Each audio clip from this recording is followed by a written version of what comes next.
AP రాజకీయాలు శరవేగంగా మారిపోతున్నాయా? జనసేనలోకి చేరికల వరద మొదలైందా?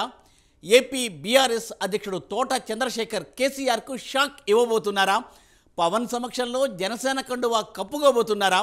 గుంటూరు వెస్ట్ నుండి పోటీకి తోట సన్నాహాలు చేసుకుంటున్నారా? అందుకు పవన్ కళ్యాణ్ కూడా సానుకూలంగా ఉన్నారా?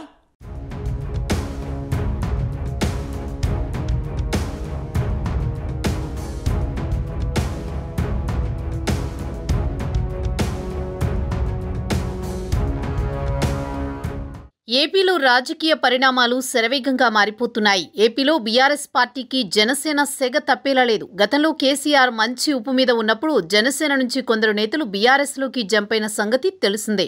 అయితే తెలంగాణలో బీఆర్ఎస్ అధికారం కోల్పోవడంతో ఇక ఆ పార్టీ ఇతర రాష్ట్రాల్లో ప్రభావం చూపడం దాదాపు అసాధ్యమని చెప్పాలి.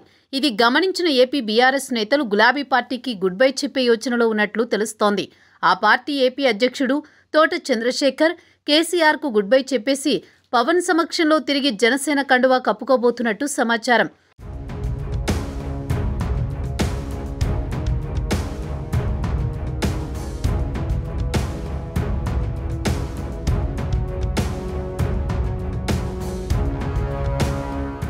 తోట చంద్రశేఖర్ బీఆర్ఎస్ ఏపీ అధ్యక్షుడిగా ఉన్నా అక్కడ ఆ పార్టీలో చేరికలు పెద్దగా జరగలేదు. గతంలో ఏపీపై, ఏపీ నేతలపై లంకలో పుట్టిన వాళ్లంతా రాక్షసులే లాంటి అనేక మాటలు మాట్లాడిన కేసీఆర్కు చెందిన బీఆర్ఎస్ పార్టీలో ఏపీ ప్రజలెవరూ చేరేందుకు ఇష్టపడడం లేదు. ఏపీలో బీఆర్ఎస్ బలపడడం మాట అటుంచితే అసలు జెండా పట్టుకునే కార్యకర్త కూడా కనిపించడం లేదు. ఇంకోవైపు ఎన్నికలు తరుముకొస్తున్నాయి. దీంతో ఏపీ బీఆర్ఎస్లోని 4-5 నేతలు కూడా బీఆర్ఎస్కు గుడ్ బై చెప్పేందుకు సిద్ధమైనట్లు తెలుస్తోంది.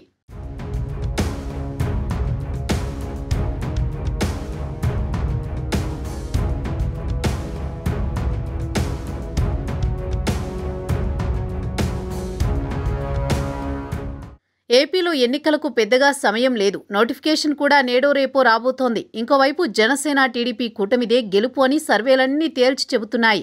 ఆ పార్టీల టికెట్ల కోసం ఆశావహులు ఎగబడుతున్నారు.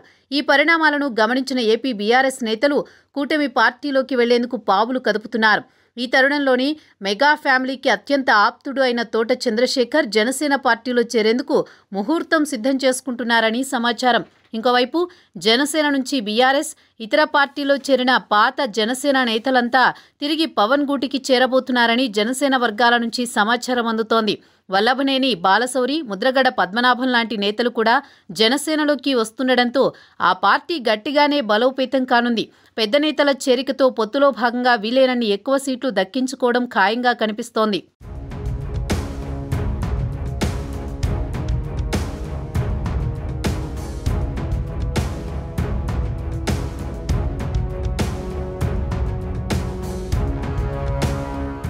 ఇక తోట చంద్రశేఖర్ జనసేనలోకి వస్తుండటంతో ఆయన ఎక్కడి నుంచి పోటీ చేయబోతున్నారన్నది కూడా ఆసక్తిగా మారుతోంది. విశ్వసనీయ సమాచారం ప్రకారం గుంటూరు వెస్ట్ నుంచి తోట బరిలోకి దిగబోతున్నట్టు తెలుస్తోంది. అదే జరిగితే గుంటూరు జిల్లా వ్యాప్తంగా ఫలితాలు మారిపోవడం ఖాయం. తోట చంద్రశేఖర్ ప్రభావం గుంటూరు జిల్లా వ్యాప్తంగా ఉండే అవకాశం ఉంది. జనసేన, తెలుగుదేశం కూటమి గుంటూరులో క్లీన్ స్వీప్ చేయడం ఖాయం. కమ్మ, కాపు సామాజిక వర్గాల జనాభా కూడా ఉమ్మడి గుంటూరు జిల్లాలో ఎక్కువగా ఉన్నారు. తోట లాంటి అర్ధబలమున్న నేతల చేరికతో జనసేన బలం మరింత పెరుగుతుంది. అది జనసేన, తెలుగుదేశం కూటమికి అడ్వాంటేజ్ అవుతుందని చెప్పొచ్చు. తోట గుంటూరు వెస్ట్ నుంచి పోటీ చేసేందుకు సన్నాహాలు చేస్తుండగా పవన్ కళ్యాణ్ కూడా అందుకు సానుకూలంగా ఉన్నట్లు తెలుస్తోంది. చూడాలి మరి తోట జనసేనలోకి వస్తే భవిష్యత్తు రాజకీయం ఏ మలుపు తిరుగుతుందో అన్నది.